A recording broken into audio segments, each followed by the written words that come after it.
Hey, everybody. Thanks for joining today. I'm actually really looking forward to this conversation because in a past life, when I was 18 years old, I first thought like this point in my life, I would actually be working in the music industry. I got really involved in concert promotion. I booked a show at a small local venue at the end of the summer to kind of celebrate the end of that.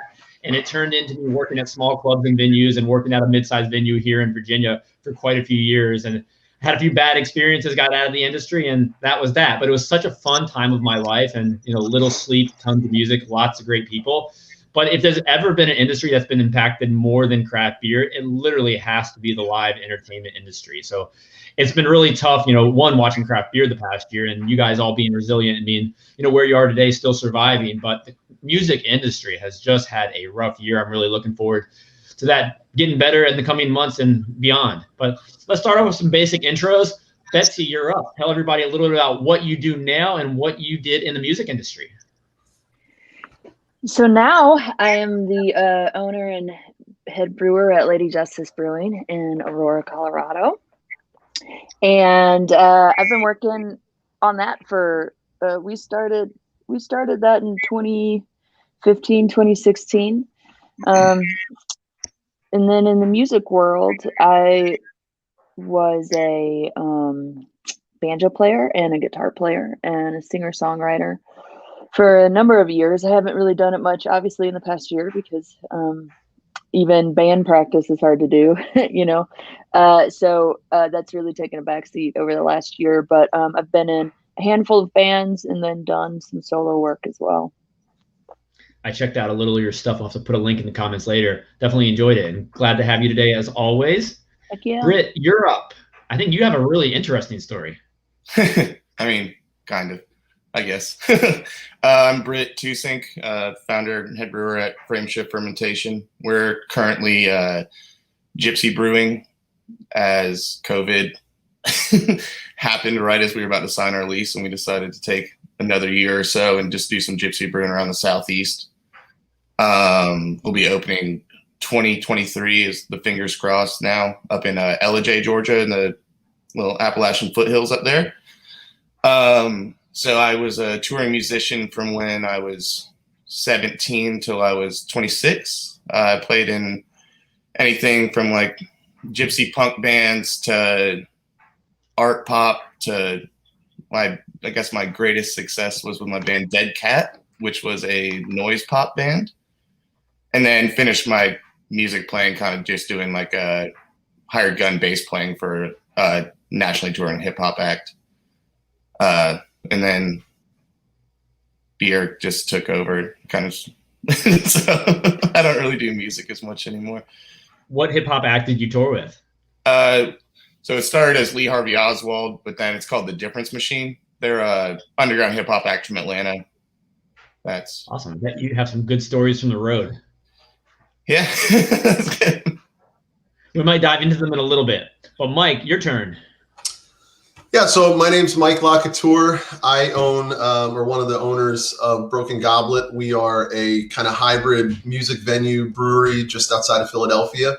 I have a interest, like kind of a weird path to music. But I was in a kind of, I guess there's so many subgenres of metal, but I would call us progressive deathcore or metalcore with a kind of a progressive edge. And I actually met the other guy that would become the owner. He was a music producer. He was recording an album. So we sort of created and ideated the entirety of Broken Goblet after recording my drum tracks over this course of 4 or 5 months. And it's funny when you mentioned the outset, the only thing that's hurt worse than beer maybe is the live music industry. And I have both, which sucks.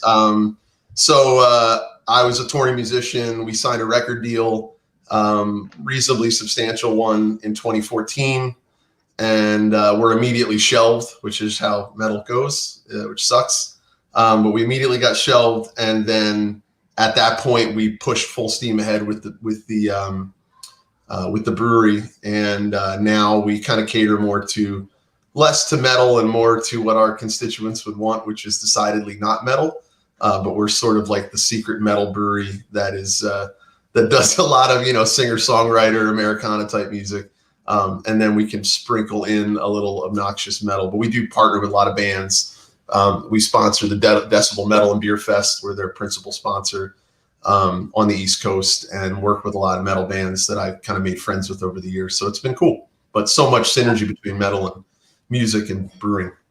Awesome. I love how you combine both your loves. I'm looking forward to hearing about it shortly. Kelly, my man, welcome again. Good to have you again. Yeah, thanks for having me back. My name's Kelly Quinn. I'm the owner and head brewer here at Brew City Brewing in Sioux City, Iowa. Have a good background in music. Started out as a musician, just playing locally, regionally. And that kind of got into doing a little talent buying for some local festivals here in town. There's a festival called Saturday in the Park that I do some of the talent buying on that. It's a free show here in Sioux City. It gets about 30,000 people every year. I obviously canceled that last year.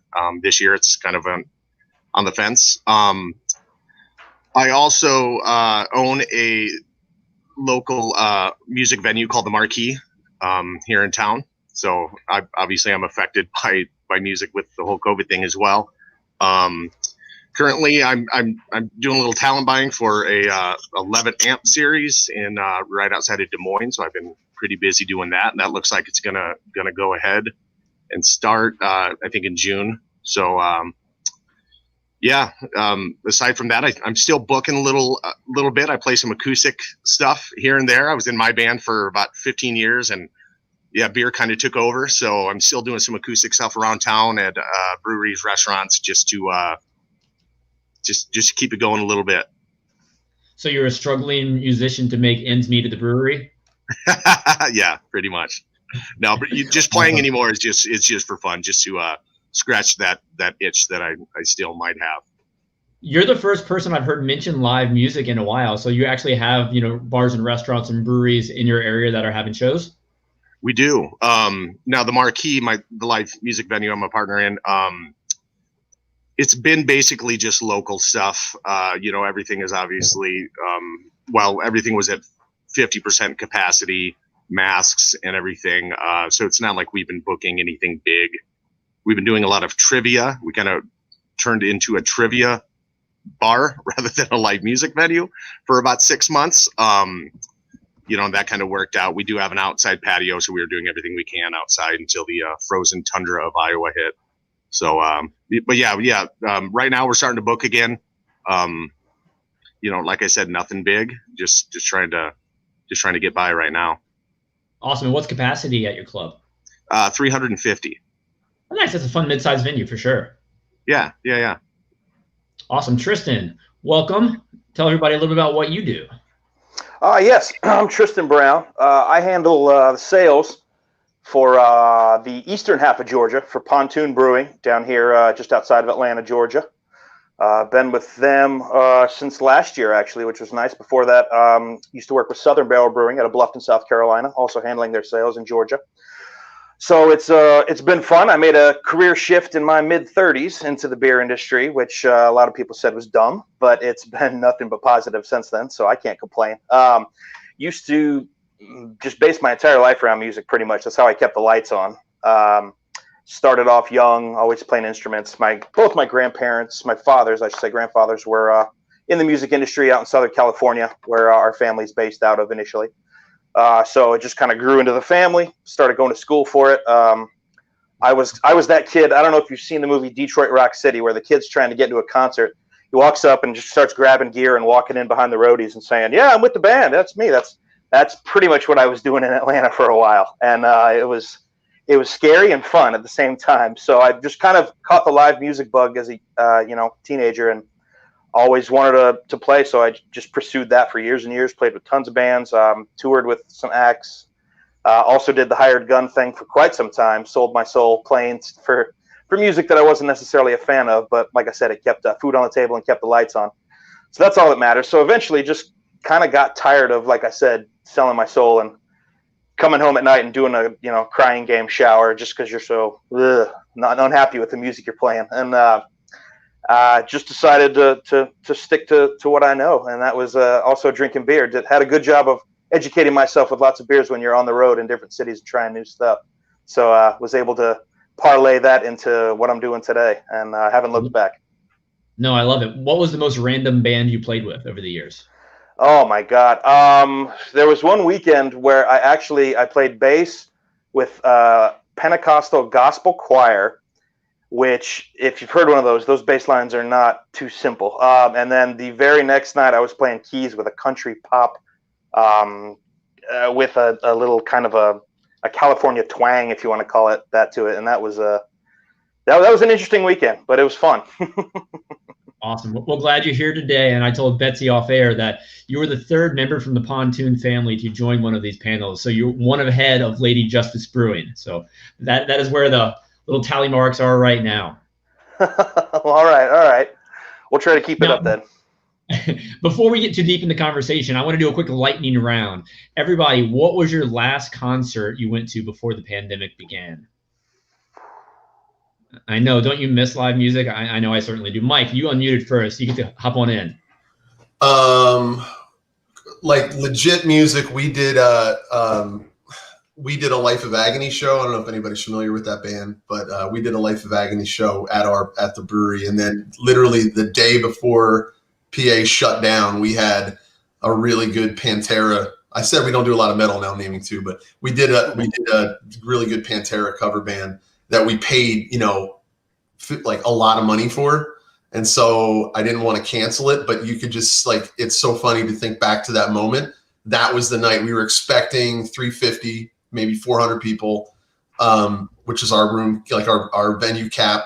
And maybe 75 came. I had security there. I had bouncers, every bar, we realized within an hour of that night beginning that there was a problem. We were about to enter into something really weird. And by the end of that night, people were it was weird. It was surreal. So those are the last, cover band and concert we've done.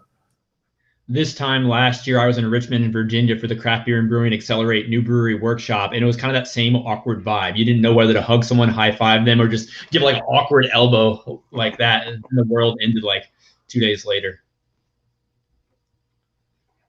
So final concerts, everybody. Come on. I know some of you went to more music before this all happened. Britt? It's hard for me to think about, but I think I saw Sleep.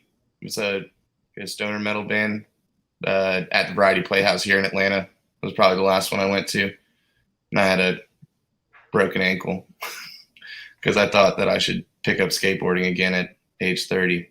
And young enough, but not young enough to do the same stuff anymore. So I would have – I was thinking about it, that's pretty funny that my last show was one where I was just in the raft. I had to be sitting up at the top, not in the pit or anything like that. But yeah, so Sleep was my last one. Nice. I took Tristan, my wife on her birthday, surprised her to see her favorite band, Incubus, when they were here. God, I want to say that was in December. Had joined in a few small local shows, kind of, playing, again, just kind of filling in and doing stuff like that. But that was the last, big event that I was definitely December 2019? 2020. Or no, excuse me. Wow. Yeah. 2019. I'm sorry. Yeah, 2019. Okay. Makes sense. Yeah. Betsy, how about you? I think the last show I saw was, I think Brittany Howard came through town, Alabama Shakes, on her solo tour. And then I think the last show I played was probably November, December of 2019. Yeah. I bet you can't wait to get back out there. Or I just want to see it. I don't even need to play it at this point. I just want to go to a show, 100%. Yeah, all music Kelly? in Denver has been pretty shut down over here, so. Here in Virginia too. I think the last show, kind of like Mike, we had a show booked at the Marquee. They're called Pet Rock. They're this really good 70s tribute band out of Omaha, Nebraska, Kansas City area. They usually pack the place, literally almost sell out every time. We have them a couple times a year. But that night it was just weird. With the 70s, it was an older crowd. We didn't know what to expect. I think we may have gotten about 125 in, which is probably half of what, normally they would pull. at least half. So yeah, I remember being there, not knowing what was looming, just with everything being shut down. It was a really weird night, and I distinctly remember it. And yeah, I'm looking forward to seeing them guys again at full capacity. Hopefully, good Down the time road. coming soon. I mean, Yeah. almost the feeling of a crowd is going to overwhelm me and almost scare me a little bit. Just imagine a full arena and like, what is the emotion that makes you feel right now? It's so unknown. But Britt, I want to bring the conversation to you first, because everything you've said today goes so hand in hand. You talked about playing in a gypsy punk band. Now you're a gypsy brewer. I mean, that's the whole DIY, do it yourself, attitude right there. What have you taken from your days just playing in every local band possible and touring? How have you applied that to your current life in craft beer? Yeah, like the biggest thing I think when we talked in like email is like just like the pure networking side of being in a band, because you're, especially with me gypsy brewing right now, that's like the only thing I have. I mean, outside of like boring as you guys can attest, like investor meetings and shit like that. Like I'm just like trying to make these connections, and it's kind of like I remember being a younger band and being like, yo, let me get on the show with you. It'll be great. And then you're thinking about the other band. They're like, it would be really great for you. But so working those relationships out. We also still, for all of our merchandise, we upcycle. So we don't buy newly made goods at this point. We just go thrift our asses off. And so all of our merch is completely unique from one. I mean, outside of like random shit that we get made, like a couple of the same thing. But that's the same thing we took from playing in punk bands in the day, was we didn't have enough money to get the shirts. Now it's more of like an ethical sourcing thing.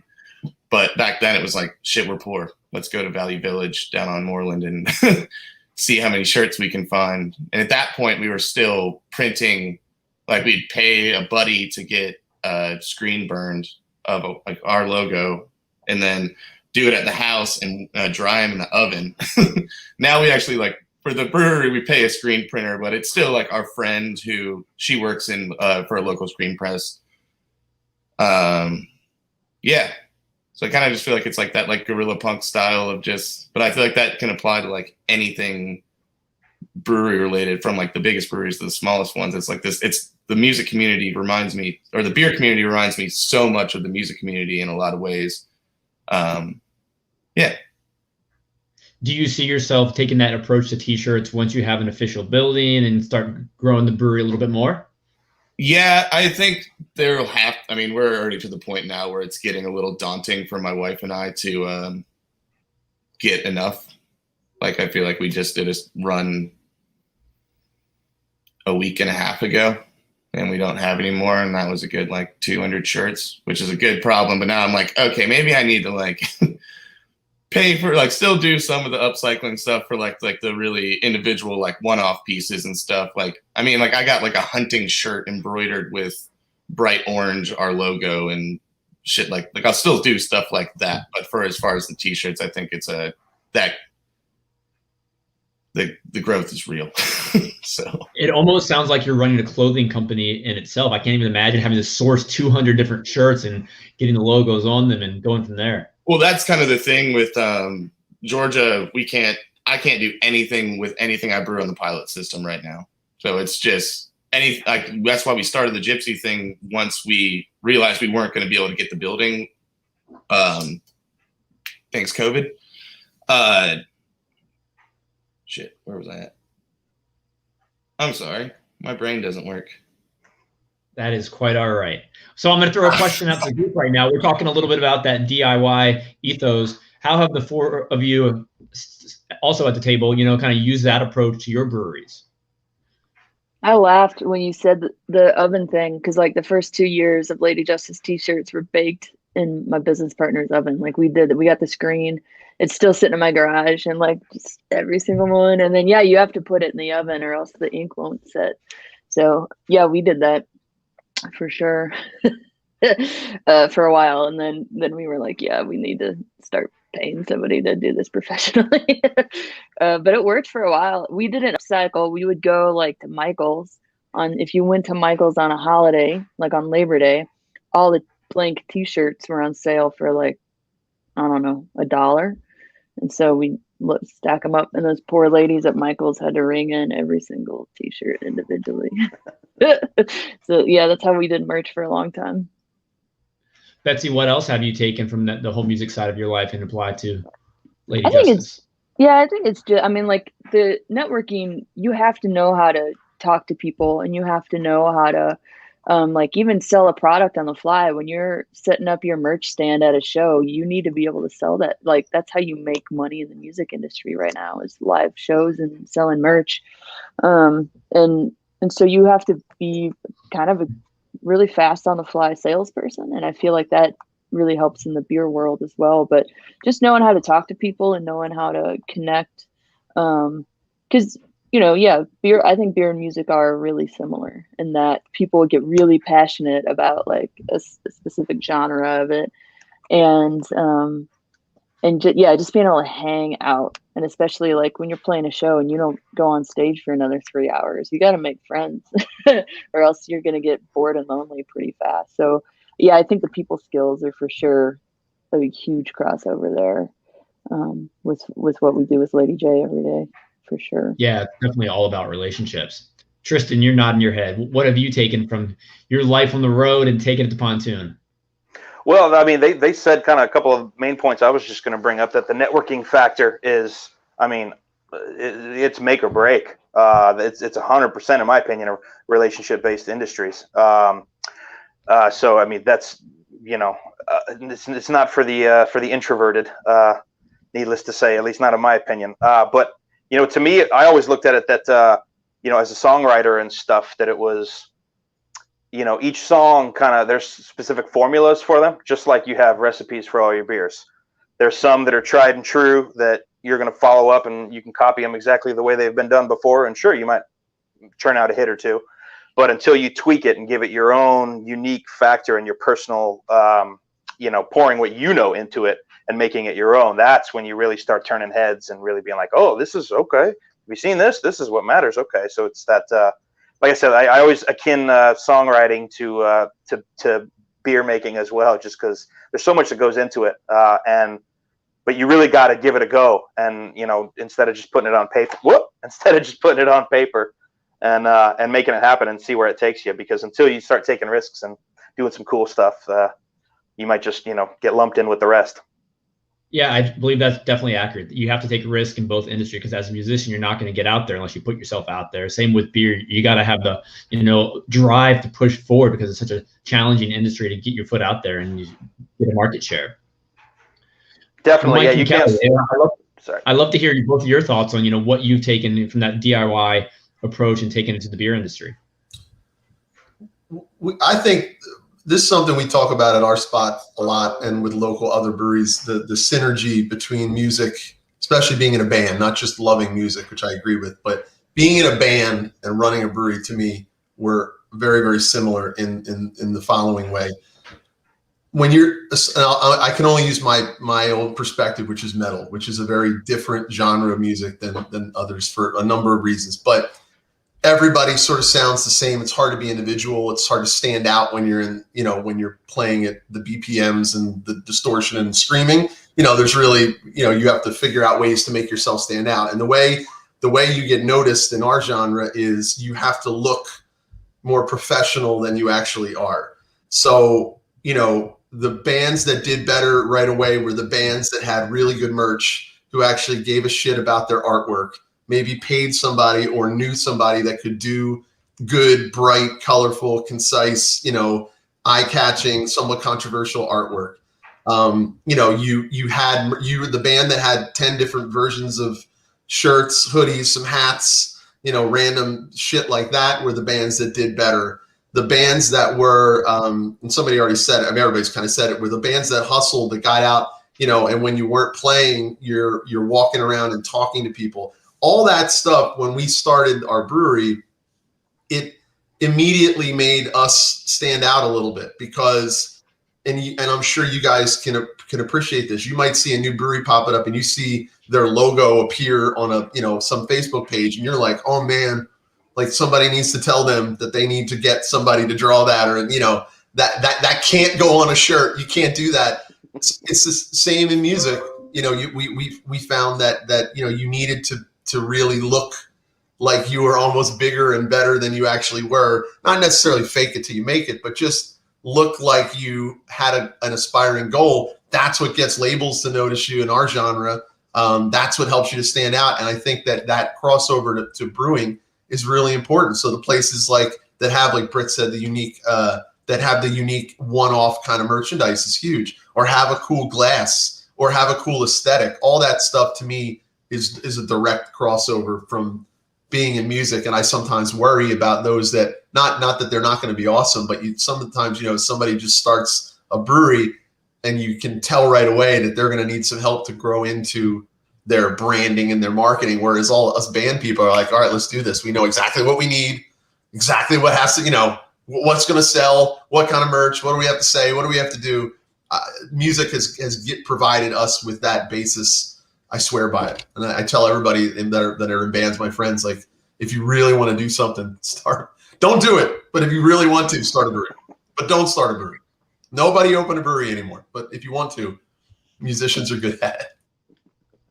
No, I can definitely agree to that. We're going to dive back into those points you made in a minute, Mike. I have some really good thoughts and questions for you. But Kelly, your turn. All you guys actually hit on some pretty good points. Especially my band that, played for what I'd say about 15 years here locally, regionally. We did a lot of covers. We weren't a touring act or a signed act or anything like that. We were pretty popular. And I think getting to that, just being popular was about marketing. It's the way we pushed ourselves. We, selling merch, in between sets, talking to people, that's pushing our brand, just trying to be, just trying to be people, good people, that's what got them coming back to us, not just the music, they liked us as people too. So I think just kind of networking, being people person, playing the crowd, as a cover band, you got to know what to play, it's same thing with beer. What kind of crowd do we have coming up here at Brew City, in our town, where we, where our beer drinkers are, what types of beer. It's kind of the same as what types of songs are they going to like, it's, I can't just brew stuff what I like, you got to kind of play the crowd. And, just the whole networking thing was really easy for me, when we started Brew City. I thought branding was as big as the beer right away. And I still do think that in craft beer. And that's the same as when I was in a band playing music. Our band was not the best in town, but we knew how to brand it. And we knew how to bring people, how to keep them coming back to our shows. So, and that storytelling, marketing, branding approach is so valuable. Yeah, both in music and both craft beer. Like Mike, like you mentioned, to fake it till you make it. Be more professional than you are. Put out that image that you want to radiate. Now, I want to tie that into what Britt mentioned. You took the punk rock approach, Britt, and you would go to the thrift stores, you buy the T-shirts, you'd go the low budget route. When do you have to make the decision to go from that approach to Mike's approach of, hey, look, we got to, get our stuff together and be a little more professional, be a little more organized? When do you kind of make that decision in the life cycle of a brewery or a band that you want to take it to the next level? I think really the only issue I'm running into is like sourcing them and like sourcing like quality stuff. But I don't think there's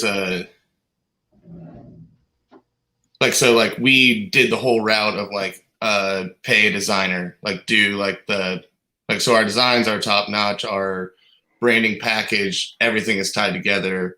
And then our screen printing is now from just a screen printer at someone's house. So I wouldn't say we're still on, because I'm not doing them in the kitchen anymore. That's not a thing. So when that happened, I guess was just, I don't know, when it became too much of a thing to do. But had you already decided at that point in time? Had you decided at that point in time you were really looking forward to growing this brewery and just becoming more a greater brand versus just doing gypsy brewing? Yeah, so I guess that was 7 years ago, I guess I started on FrameShift. It wasn't always called FrameShift. I was just working and brewing at local breweries here in Georgia, and was shift brewing is the worst to me, or it broke me a little bit after brewing like triple batches of the same beer for enough years. I was like, I'm good, and wanted to go a lot smaller route, but it has been a long, harrowing process. But I guess that can kind of speak to that. Like in the beginning is when we were doing like the home printed shirts. But we had like some logo that like I had made on my phone that other people were like, oh, why would you change that? I'm like, because I guess I do like long-term sours and wild ales is my shtick. So I'm like, these beers take like at least a year to finish, and I'm using like all fresh fruit and all this shit. And I have a logo to represent the beer I sat on the couch years and years ago and was like, I need a logo here. Let's go. But yeah, I don't really know when the turning point really was. I guess to now with 2021 is really a year we're doing, I think brewing with 12 different breweries around the Southeast. So it's like this, like finding the shirts kind of broke on this last run. Cause I'm like, we just went through the process, and y'all know how this is. I have like 2 3XLs and 1 extra small left of the t-shirts, and I'm like, we just did the stressful thing, because you can't just like go to one thrift store and find everything you need. It's like a couple weeks, or like we could do about a week process of driving around, and then it's like, then you get them printed and you're like, oh shit, this one has armpit stains on it, or this one has a hole in it. We're like, so we not sell those, but they got through like you paid to have them printed at that point. Yeah. It sounds like you're talking about when it becomes more comes to a business as opposed to a hobby. Yes. Cool. Betsy, what about Lady Justice? Because you took a very similar approach with your merchandise, and we don't need to focus much more on merchandise, but when did you feel that, your brewery would become more than a hobby and you took it to the next level of like, oh man, we've actually got something special here. We need to get more organized. We need to become more of a business. Yeah. And those things happen. Like brewery went this way, music went this way. And where that intersected was when I had to decide which one I was going to do. Because the same thing in the brewing world, your music industry, like your music career is all based off of you like busting your ass all day, every day, and making those connections. And you're having to book the shows, and then you have to, you're writing and recording, and you're doing all sorts of stuff. So like to record an album, you need to start working on how you're gonna release that. Like that could take you. You need to start planning like a year in advance of a release if you really want to do it right, And so, so for me, it was like when Lady Justice started ramping up is when I had to say, I had to like take a step back from music because I didn't have time. And I think that's really what it is. Like your ability to put your resources wholeheartedly into something and start seeing a return on it. You have to keep working on that return, or else it's just gonna like fall apart. And so, so for Lady J's, we kept growing and growing. Like we started in a tiny little 300 square foot space, 1.5 barrel system. And it really is, you can parallel this with like a growing band. Like you get a few fans, some more people come to the show, and some more people come to the show, and you're like, crap, I can't fit these people in this venue anymore. We need to go somewhere else. So you find something a little bit bigger, and then more people keep showing up. And so for us, it was just that our physical space wasn't big enough. And then when we moved into the new spot, we rebranded too. So it was just it was a way to mark that, like, hey, we're finally at this place that we've been working towards for the last 3 or 4 years, and this is who we want to be, and this is what we want to grow into. Yeah, so I see like it for me, it was like a complete parallel path, but like going the opposite direction of my music career. And in music, like once I stopped having time to go to shows, like local shows, and see all my music friends, I stopped getting booked for a lot of shows, right? So like I used to not have to work at all to book. People were just booking me for whatever. And as soon as I stopped having time to like show up and be a part of the community, those shows got fewer and fewer, and I was like, okay, like I can only spend time either on one thing or the other. So I think it's just a matter of where your resources are and how much energy you want to put into it, because once you start investing that time and that money, like you have to do it. Like you're going to see results, and you're going to have to keep working on it. So yeah, that's when I think it stops becoming a hobby and it really starts becoming like a really serious project or career or whatever. And it definitely takes a lot of time, money, and effort to stay top of mind, whether you're a musician or a brewery. Mm-hmm.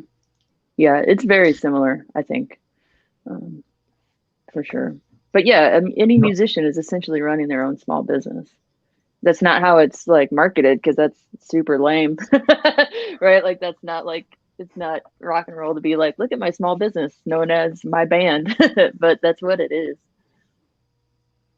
Yeah, I think there's definitely parallels along that angle, because no musician, like you said, wants to think about what they're doing as running a business. But at some point in time, they're going to need help. They're going to have to find that screen printer when they need more T-shirts. They might find a booking agent. They might need to find a record label.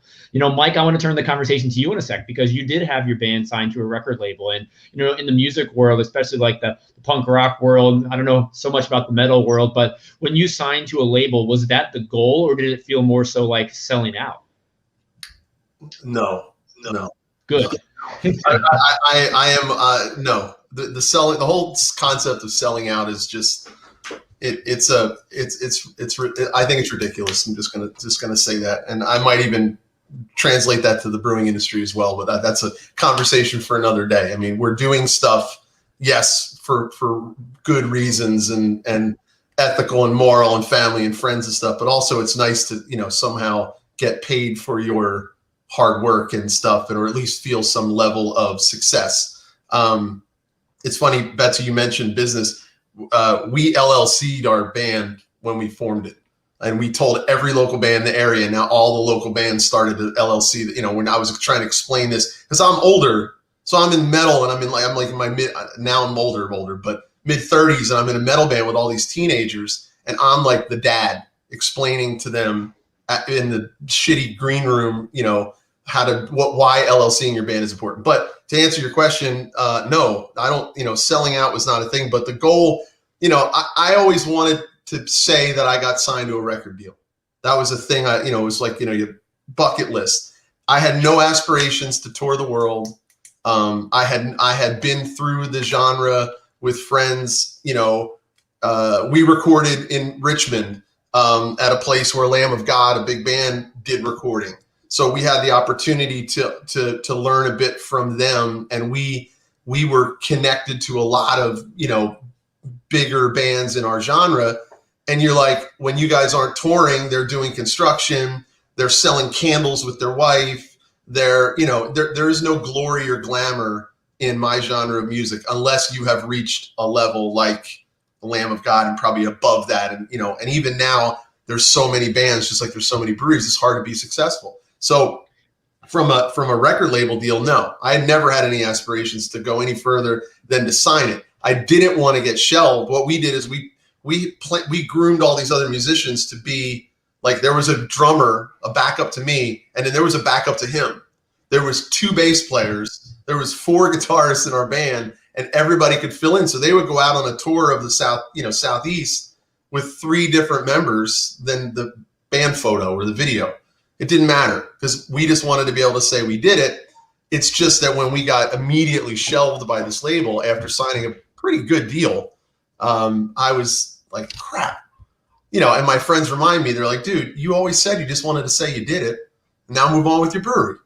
And I'm like, yeah, I did. But, that sucks to be put up, like, oh, guys, I want to sign you. And now no one's ever going to hear your music ever again, ever. Like, that's kind of where we were. So, no, I would never tell anybody to go try to get a record deal, especially not in metal. It's not lucrative. And I would probably tell people to never get a record deal, period. Just do it independent, sell your shit yourself, maintain all your rights yourself. And we're a textbook example of it. So, but if another label came and said they wanted to pay me a lot of money, I'm doing it. I love it, Mike. Thanks for that. Now, I want to go back to one thing you said as well. Lamb of God. You mentioned that everybody has side hustles as well, even some of these touring metal musicians. Lamb of God actually got into the beer world. Did you know about that? I do. Yeah, they did a non-alcoholic beer because Randy's non-alcoholic. Yeah. Yeah, they did a partnership with Brewdog. Yeah. They called it Ghost Walker. So that was pretty neat when you see like all the musicians getting the beer game. We had it, and I thought it was pretty good. I mean, for a non-alcoholic beer, I would drink it again and not freak out about it. But again, great. Yeah, I haven't had it, but I liked it for sure. Everything about it was good, so it appealed to multiple people, just like everybody's been saying. Were you all at GA that year that Hanson was there? Do you all remember this? There was like one of those Hanson brothers bought into a brewery, and he went to GABF one year, and the line at that booth was like so far down the little corridor, just because people I don't even know which one. I don't know their names, but like the one in the middle was there, and like people just lost their minds over that. Betsy, because you're the one who brought it up, and the conversation's just getting good. What was the name of the beer? Oh, I have no idea. It's in Oklahoma. It's some Oklahoma City brewery that they own. They started it as, I guess, like another business, because Hanson's only going to get you so far after like 2002. But like, yeah, he was there, and everybody just like they just flipped. That was probably in maybe 2012, 2013. They should have called it hop instead of bop. They did actually. They called it hops. I didn't want to be the one to say it, but that is literally what they called it. And they still have a website up right now with like 6 different beers on it. So, the 5 of you may need to reach out for a collaboration. I would greatly support that. We're good. Yeah. Now let's go back to the days when you were all first probably starting your bands, your solo acts. Like we have Facebook right now, I imagine the 5 of you were probably fairly active on MySpace. Is that a fair assumption to make? I'm not judging you by your age. I'm just saying that's probably what we all grew up on. You'd get the post out there announcing all your shows. I think MySpace was actually a really good primer for the social media marketing that we do on Facebook now. I mean, you just tried to add as many friends as possible. That way they could see your bulletins. They called them bulletins, right? Yeah, I think that's what it was when you first got that out there. Of the screen. I remember it. We paid. I used to like how you could have your 5 like songs. Like I had a business page essentially on MySpace for my promotions company, and I have 5 featured songs from the bands I had coming up. I guess if you were to correspond that to the craft beer industry, it's like listing your top 5, beers on draft on your website. We paid somebody $1,000 to code the side of our MySpace page. Remember how you could do that? Yeah. So the header and then the side. We paid them $1,000 to do this. And I remember when we thought we had to move to Facebook, I was so fucking mad because I'm like, you can't make any like all we have is a picture at the top. We can't code the side with blood dripping down or whatever the hell else we want to do. I remember that. I still have all the art files, and I'm like, why we paid somebody $1,000 to do that? But boy, what a business! I just ran across some. I was going through some old boxes in my garage and just came across a bunch of old koozies that said Kelly Quinn Band. Check us out on MySpace. And me and my wife we were just laughing our asses off on that. And I said, hide those. I don't want people to know how old I am. Tristan, what about you? Anything you've learned from your days on MySpace? Oh God. Yeah. Keep internal business internal. No need to, God, yeah, it was, it's taking me back now. We were talking kind of like, going back to what Mike was saying. We were just kind of one of the bands I was in was just really peaking and getting some national attention right when MySpace was kind of blowing up, and we kind of used that to our goal was we're going to get a record deal out of this. It's going to happen, and we used some connections. Somehow magically had one of our songs licensed on an HBO commercial, which really opened a lot of doors. But the same thing, almost identical to what Mike said. This was like 2002. I'm old, 2001. And, they bought us up and we're going to do this, we're going to do that. And we immediately got shelved. And they were like, well, yeah, it sounds good. We don't think, your sound is quite there yet. And I was like, well, why did you sign us then? So what else are you working on? Yeah, exactly. Yes, thank you. Yeah, this one's not quite radio friendly. Like, well, then what? Okay, whatever you say, boss. But those were frustrating times. But MySpace did allow us, without a doubt, to hit up more people than we ever could have on our own. We were getting radio play in places like, North Dakota and Montana and stuff like that. And there's no way we would have ever been able to break into those markets just by our word of mouth and from Atlanta or anything like that. In some aspects, you could even argue MySpace, that like MySpace was like it was actually a really good format. Like you could put your songs up with no bullshit. You just did it. You just uploaded it. You can get immediate feedback directly on that page by it. And like you were saying, like people were listening, and you get booked just from putting.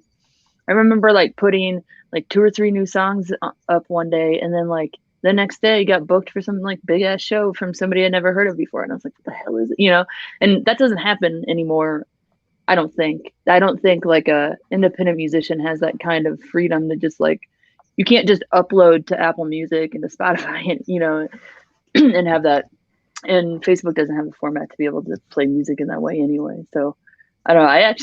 I wouldn't hate a resurgence of MySpace coming back. What was it? The Rio Media Player? Is that what it was? Yeah, it was just like a really simple plugin. It was so easy for somebody to be able to do it on a DIY scale.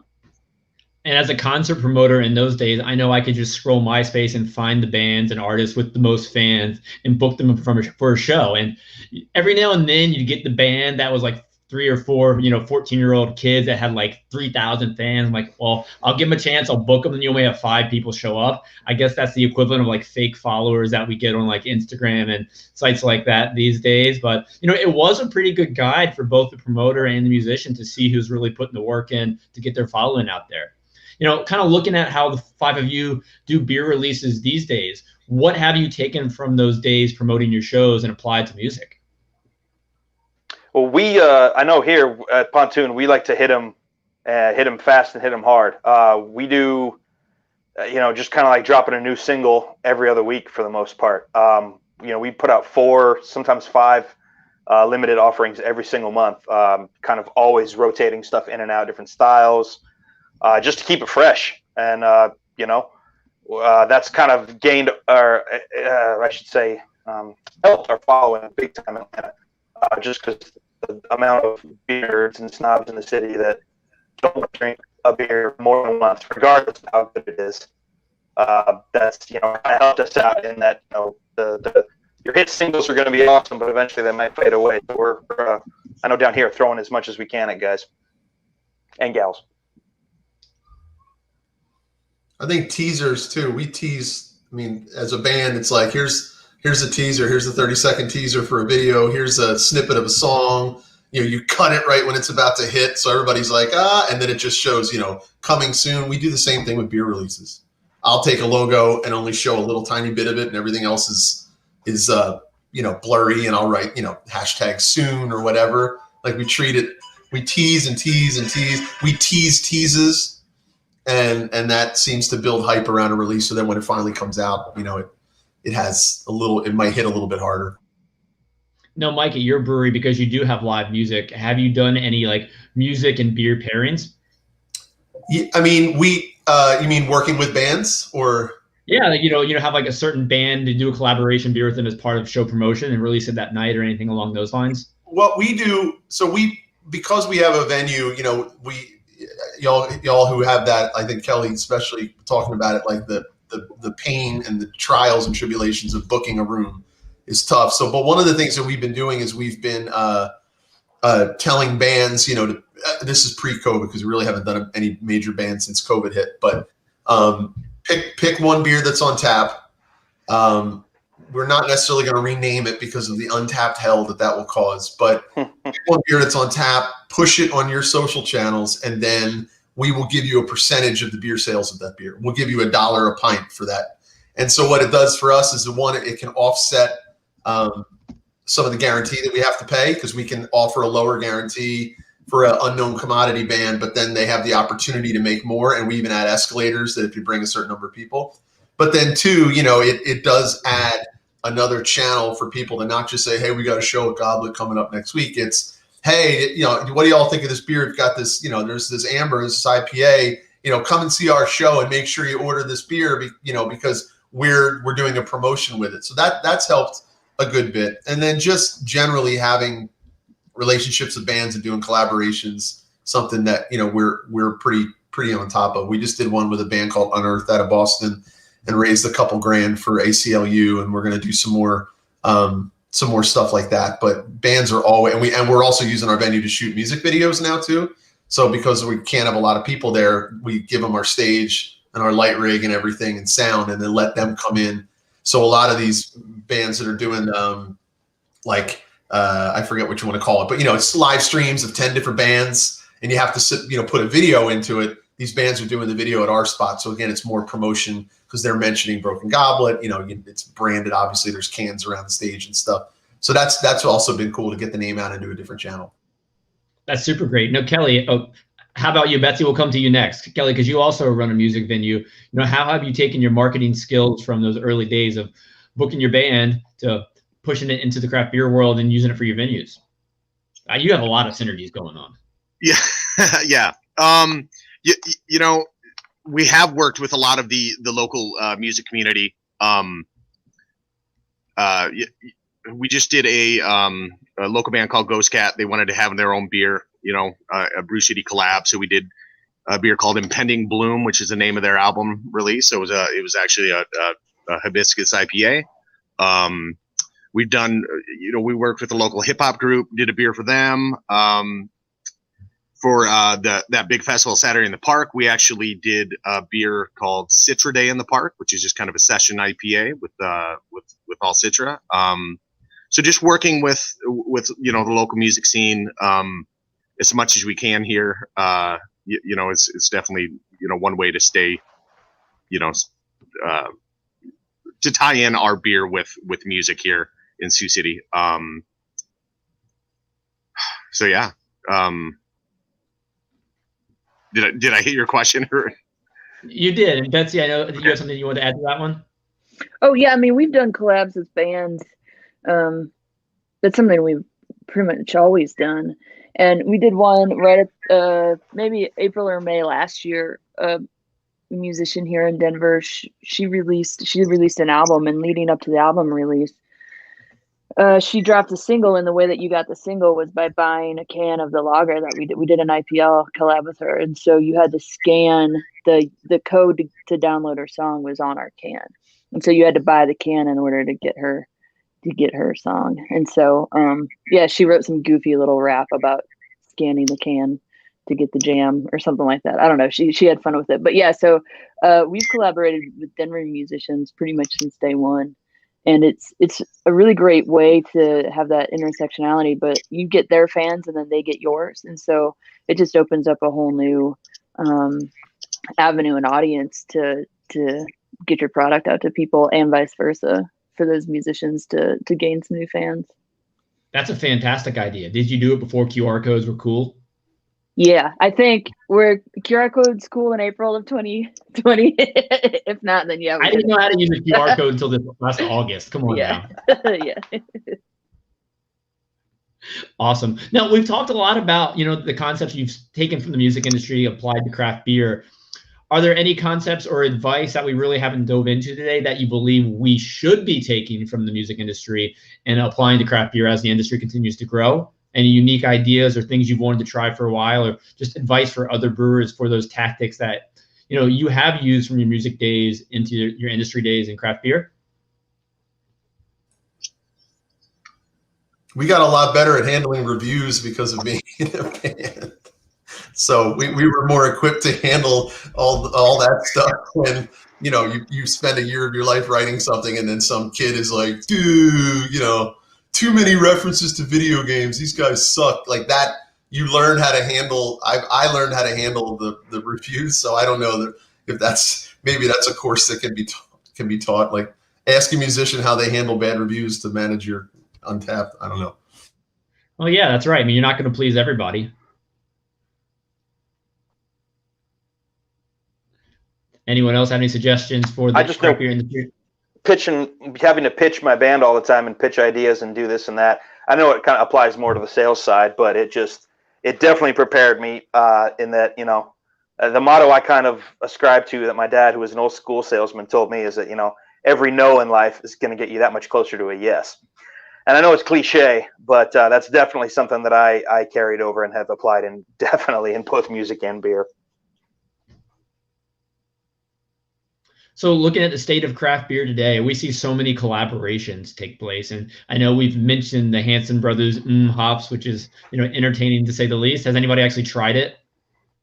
Yeah, I didn't think so. Maybe someday. But either way, if the five of you had that opportunity to collaborate with any artist of your choice, of your dreams, living, dead, doesn't matter, who would that artist be you'd want to do a beer music collaboration with? Tool, 100%. Have you reached out, Mike? Yes, but we want to put a beer in one of Maynard's, the singer's, wine barrels, because he has a winery, and then do a collab with Tool. But that would be our dream. Not going to happen. Have you gotten any responses at all? No. I mean, we got a response from the winery. A PR rep for the winery that was like, no, thank you for the, we're not really interested. But the irony of this is that then. I won't go into the story, but we've heard from them in other ways that make no sense, but yet they don't want to respond to this. So it's okay, though. We still love them, but we are.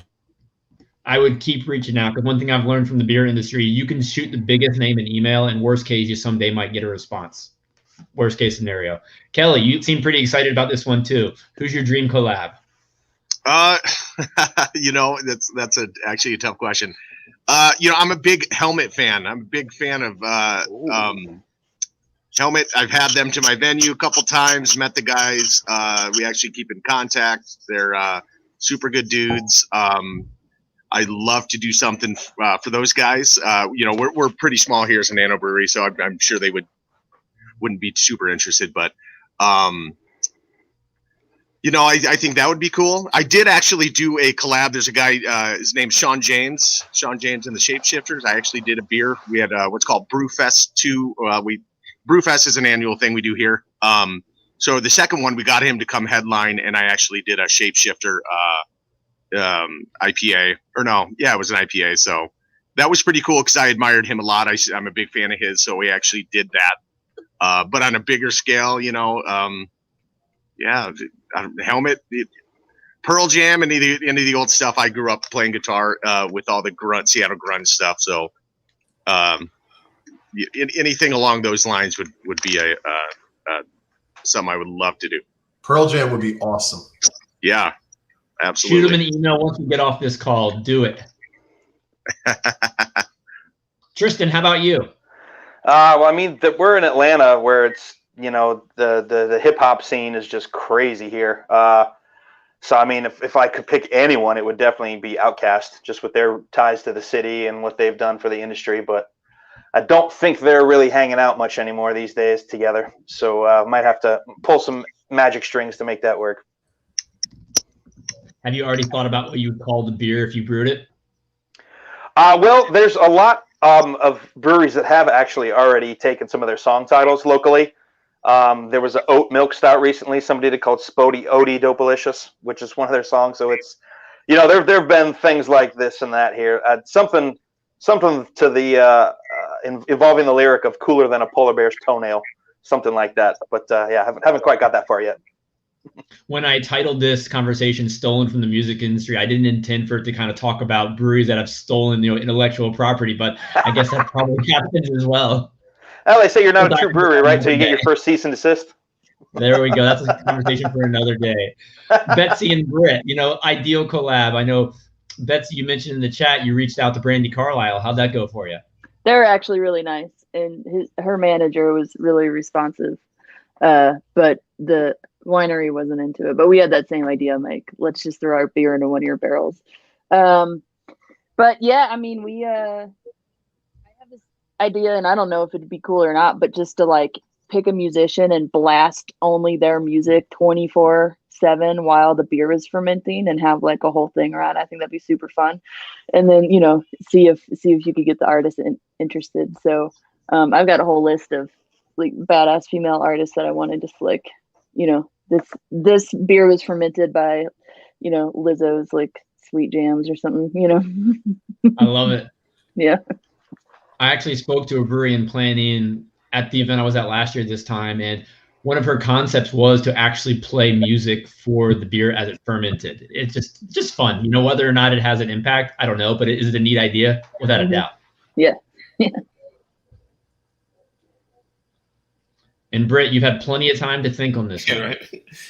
I'd say Action Bronson, just because his culinary background is super dope, and his cookbook is like, I don't really buy cookbooks, but I bought his, and the recipes out of it are phenomenal in the way he plays with flavor. So I probably want to.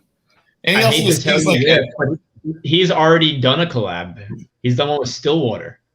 Oh, of course he has. Well, still, that doesn't take him off my list.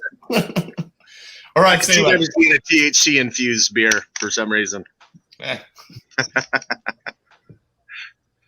But yeah, him or Towns Van Zandt, that'd be sick. If I can do a dead one, I feel like making booze with that. I mean, I might want to do like a whiskey with that dude instead, but Yeah, if we're able to like bring musicians back from the dead, like possibilities are endless. right? Absolutely. No, this has been fun. I mean, the similarities between the music industry and craft beer, besides the fact it's been a rough year, they're just so huge, from the marketing to the ideas with regard to like song creation, you know, recipe creation. There's so many synergies, and it's been fun to talk about them. And hopefully this time next year, we're actually, you know, listening to some live music together, drinking a beer together in much better time. So I appreciate the five of you sharing, you know, all your experience today. This conversation could go on forever as we like reminisce back to the days of MySpace. But I do believe, you know, a lot of those early days you guys spent trolling the internet and just trying to get fans to come to those first couple shows probably really impacted who you are today. So it's fun to think about. I appreciate you sharing all of that. And Betsy, Britt, Mike, Kelly, and Tristan, thank you again, and we'll see everybody soon. Cheers. Peace. Thanks for having me. Thank you for having us.